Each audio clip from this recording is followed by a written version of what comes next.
El corazón es el órgano más sensible del cuerpo. Nuestra vida depende de su actividad rítmica y constante. Cuando se perturba, aunque solo sea momentáneamente, ese ritmo, por ejemplo, cuando el corazón deja de latir o se apresura, experimentamos una ansiedad que llega hasta el seno más recóndito de nuestro ser. El que ha experimentado esta ansiedad en una etapa temprana de su vida, desarrolla numerosas defensas para proteger su corazón del peligro de un trastorno en su funcionamiento. No dejará que se conmueva fácilmente su corazón y no reaccionará al mundo desde el fondo del mismo. Estas defensas se van elaborando en el decurso de la vida, hasta que llegan a formar una poderosa barrera que impide cualquier intento de llegar al corazón. Estas barreras o defensas se estudian y analizan en relación con la experiencia vital del individuo y se trabaja sobre ellas cuidadosamente hasta llegar al corazón de la persona. Pero para esto tienen que considerarse las defensas como un proceso del desarrollo. Esto puede explicarse con un diagrama en que figuran las diversas capas defensivas como círculos concéntricos. Las capas pueden compendiarse de la siguiente manera. Empezando por la exterior, la capa del ego, que contiene las defensas psíquicas y es la más externa de la personalidad. Estas defensas típicas son negación, proyección, reproche, desconfianza, racionalizaciones e intelectualizaciones. La capa muscular, en que se encuentran las tensiones musculares crónicas que apoyan y justifican las defensas del ego, y al mismo tiempo protegen al individuo contra la capa interior de sentimientos reprimidos que no se atreve a expresar. La capa emocional de sentimiento, en la que se incluyen las emociones reprimidas de cólera, pánico o terror, desesperación, tristeza y dolor. El centro o corazón del cual emana el sentimiento de amar y ser amado. Aunque podemos ayudar al individuo a adquirir conciencia de sus tendencias a negar, proyectar, reprochar o racionalizar, este conocimiento consciente rara vez afecta a las tensiones musculares o libera los sentimientos reprimidos. Este es el punto más flaco del enfoque, exclusivamente verbal, que necesariamente se limita a la primera capa. Si no están afectadas las tensiones musculares, el conocimiento consciente puede fácilmente degenerar en un tipo distinto de racionalización, con una forma concomitante pero alterada de negativa y proyección. Las terapias verbales no producen cambios importantes en la personalidad. La tendencia de muchas de estas nuevas técnicas terapéuticas es provocar y liberar los sentimientos reprimidos. Muchas veces insiste en hacer gritar al paciente. No es raro que éste experimente también cólera y tristeza y que exprese sus anhelos. El gritar produce un poderoso efecto catártico sobre la personalidad. Ha constituido durante mucho tiempo una de las técnicas corrientes. El grito es como una explosión dentro de la personalidad, que momentáneamente quebranta la rigidez creada por la tensión muscular crónica y debilita las defensas del ego en la primera capa. El llanto y los sollozos profundos producen un efecto parecido, porque suavizan y ablandan las rigideces corporales. El dar rienda suelta a la cólera es también beneficioso para el paciente, cuando lo hace bajo el control y en la situación terapéutica. En estas condiciones no es una reacción destructiva y puede integrarse en el ego de la persona, o sea, sintonizarlo con ella. El miedo es más difícil de evocar y más importante de sacar a flote.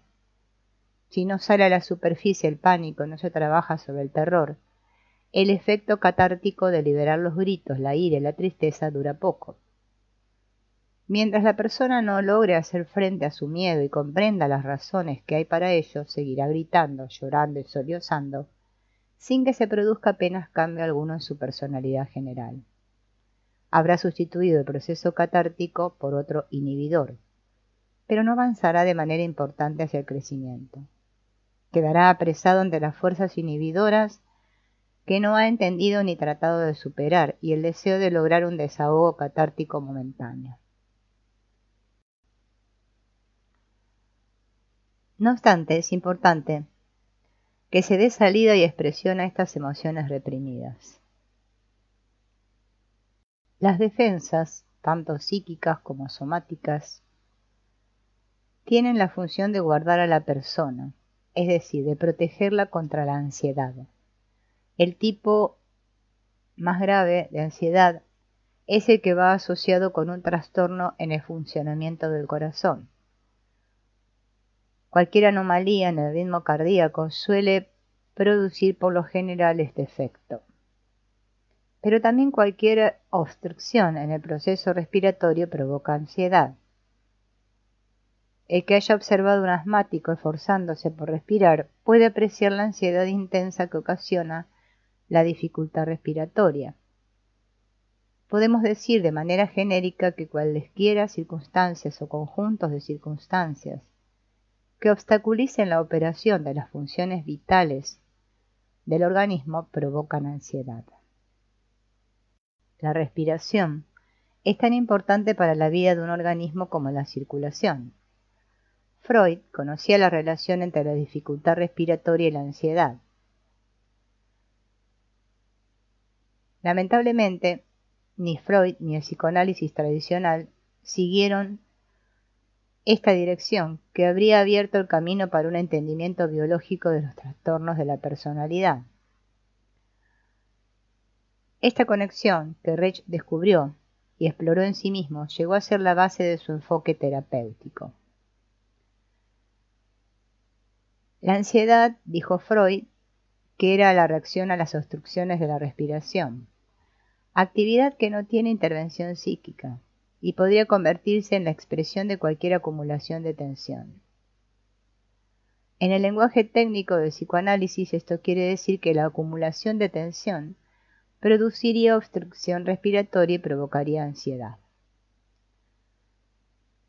Otra pista sobre la naturaleza de la ansiedad fue la propuesta por Rollo May, quien relacionó la palabra ansiedad con su raíz alemana Angst, que significa ahogo en las estrecheces.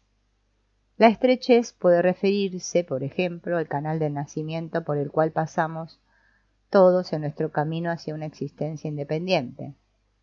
Este pasaje puede estar lleno de ansiedad porque representa la transición a la respiración independiente del organismo. Cualquier dificultad que tuviese el organismo para establecer su respiración independiente amenazaría su vida y provocaría un estado fisiológico de ansiedad. Pero la estrechez puede también referirse al cuello, angosto pasaje entre la cabeza y el resto del cuerpo, por el cual circula el aire a los pulmones y la sangre a la cabeza. La estrangulación en esta área es también una amenaza directa a la vida, que se traduciría en ansiedad. Un conjunto parecido de tensiones musculares en el diafragma y en torno a la cintura puede obstruir positivamente la respiración al limitar los movimientos del diafragma. Así se ha demostrado plenamente en algunos estudios radiológicos. El diafragma es el músculo respiratorio principal y su acción está muy condicionada a la tensión emocional. Reacciona a las situaciones de temor contrayéndose. Cuando la contracción se hace crónica, se produce la predisposición a la ansiedad. Le llamamos a esta ansiedad decaerse y a ella nos referiremos más adelante. El diafragma está exactamente por encima de otro pasaje o estrechez, la cintura. Este pasaje une el tórax con el abdomen y la pelvis. Por él pasan los impulsos a la parte inferior del cuerpo.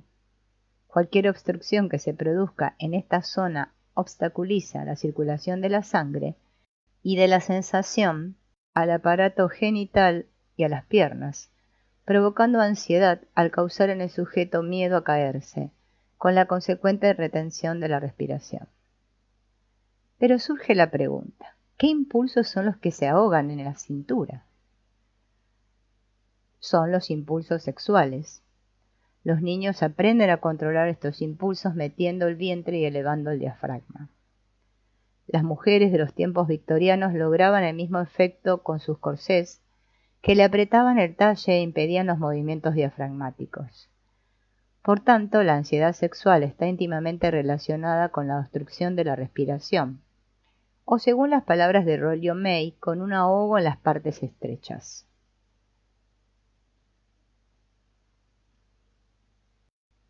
Debemos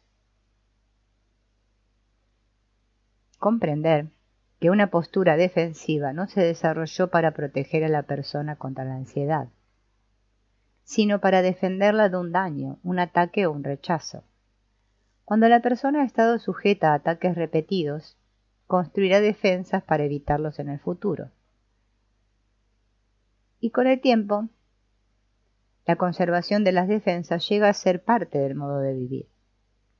Sin embargo, el que existan defensas aviva el miedo del ataque, y por eso encuentra uno justificado el fortalecimiento de sus posiciones defensivas. Pero las defensas también lo encierran a uno, por lo que el individuo termina por estar aprisionado detrás de su misma estructura defensiva.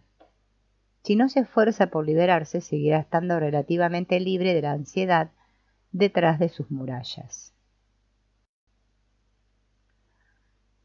Solo surge el peligro, y la ansiedad es una señal de peligro, cuando el individuo intenta abrir sus defensas y salir de ellas o derribarlas.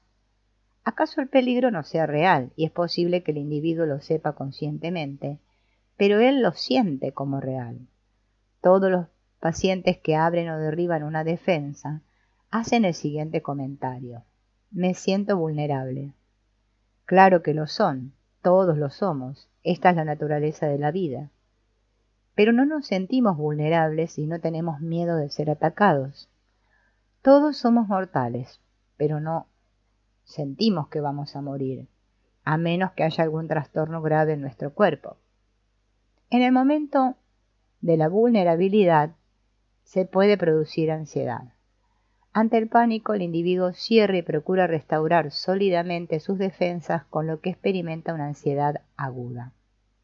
Los canales principales de comunicación que parten del corazón pasan por las estrecheces del cuello y de la cintura para llegar a los puntos periféricos de contacto con el mundo. Si estos canales están abiertos, la persona y su corazón están también abiertos al mundo. Nuestras defensas son construidas en torno a estos pasajes angostos. No cortan completamente la comunicación y el contacto, porque esto sería la muerte, pero solo dejan paso a una correspondencia limitada. Mientras el individuo se mantenga dentro de estos límites, permanecerá libre de ansiedad. Pero este estilo de vida es confinador y agobiante. A todos nos gusta una vida más abierta. Estamos refiriéndonos a niveles o a intensidades del sentimiento. Mientras el caudal de sentimiento que fluye hacia afuera se mantenga dentro de los límites establecidos por las tensiones musculares, no habrá ansiedad. La ansiedad se desarrolla cuando un sentimiento más fuerte intenta franquear los límites y se ahoga de miedo. Este miedo hace que el individuo se cierre casi completamente, poniendo en peligro inclusive la vida del organismo. Los órganos principales que hay en la cabeza son el cerebro, los receptores sensoriales, la nariz y la boca. Fuera del cerebro, las funciones principales de esta parte del cuerpo se refieren a actividades receptoras. Los brazos ayudan también a este fin. El oxígeno, los alimentos y las estimulaciones sensoriales entran por la cabeza. El bajo vientre y la pelvis se caracterizan por sus funciones del dar, a saber, de eliminación y descargas sexuales. Se consideran a las piernas como órganos de descarga, puesto que transportan al organismo o lo asientan sobre el suelo. Esta polaridad de las funciones corporales es la base del concepto de que el extremo superior del cuerpo se encarga de los procesos que llevan a una mayor carga de energía o excitación, en tanto que el extremo inferior se encarga de los procesos de descarga de esa energía. La conservación de la vida no solo depende de un suministro constante de energía, sino también de la descarga de un volumen equivalente de energía. La salud es un estado de equilibrio relativo, con el debido suministro de energía extra para el crecimiento y las funciones reproductivas. Cuando este es insuficiente, se produce el agotamiento de las reservas de energía, con una lentitud mayor en los procesos vitales. Pero cuando por el contrario el nivel de descarga es inadecuado, el resultado primero que se observa es la producción de ansiedad. La ansiedad es en la mayor parte de la gente una condición temporal producida por una situación que excita excesivamente al cuerpo. El individuo tiende a permanecer en un estado de equilibrio relativo de energía, pero lamentablemente el nivel energético de este estado equilibrado es bastante bajo, por lo que son muchos los que se quejan de fatiga y cansancio crónicos. Aumentar la energía puede provocar en ellos ansiedad. Por eso es importante ayudar al sujeto a entender su ansiedad y a dar rienda suelta a una descarga de excitación por medio de la expresión del sentimiento. En los individuos cuya autoexpresión no está inhibida, el nivel energético puede mantenerse elevado, con la consecuencia de que su cuerpo cobra una vida vibrante y llena de reactividad a los diversos impulsos. La vida no es una operación pasiva. El organismo tiene que abrirse y tratar de salir a apoderarse de lo que necesita. La función de respirar y la de comer utilizan en el infante el mismo mecanismo fisiológico que se traduce en mamar. Mama el aire que pasa a sus pulmones, lo mismo que mama la leche que pasa al sistema digestivo a través de su boca. Y como las dos funciones utilizan un mecanismo común, cualquier trastorno en una de ellas afecta a la otra. Veamos lo que acontece al infante que es destetado antes de tiempo.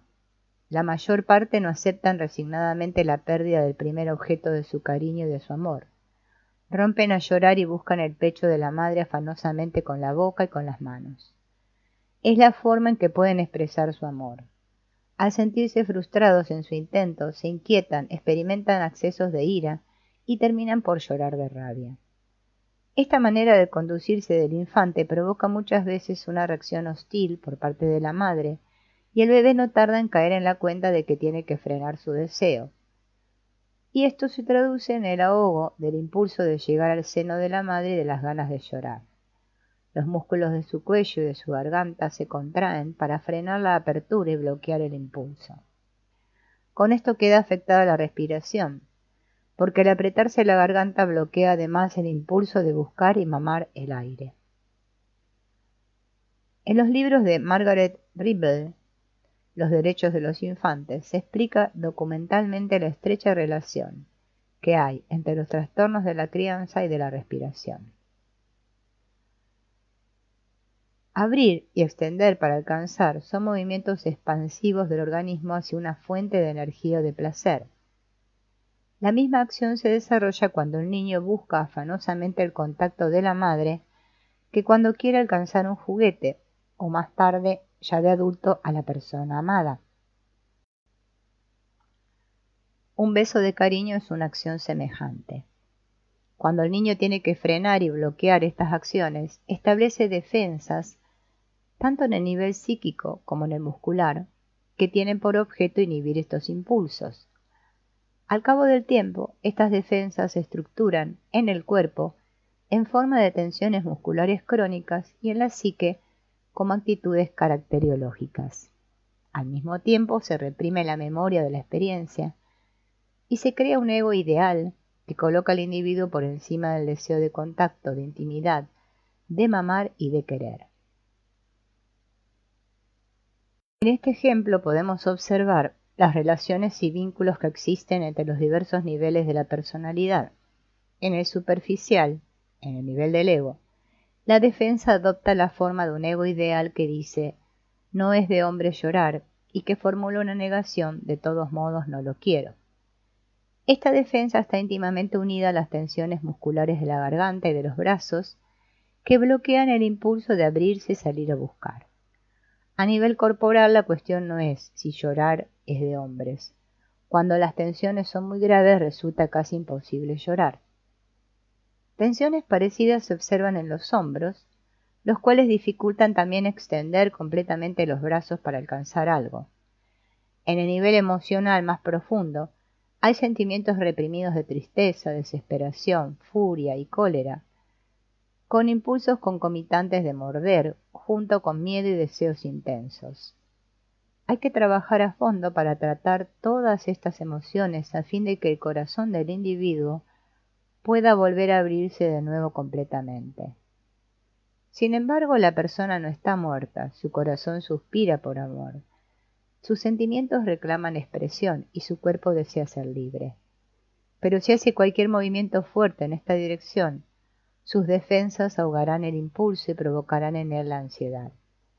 En la mayor parte de los casos, esta ansiedad es tan grave que el individuo se retira y encierra, aunque ello signifique mantener bajo el nivel de energía sus deseos al mínimo y su vida paralizada. Vivir con miedo de estar completamente vivo es el estado de la mayor parte de la gente que vegeta en la sociedad contemporánea.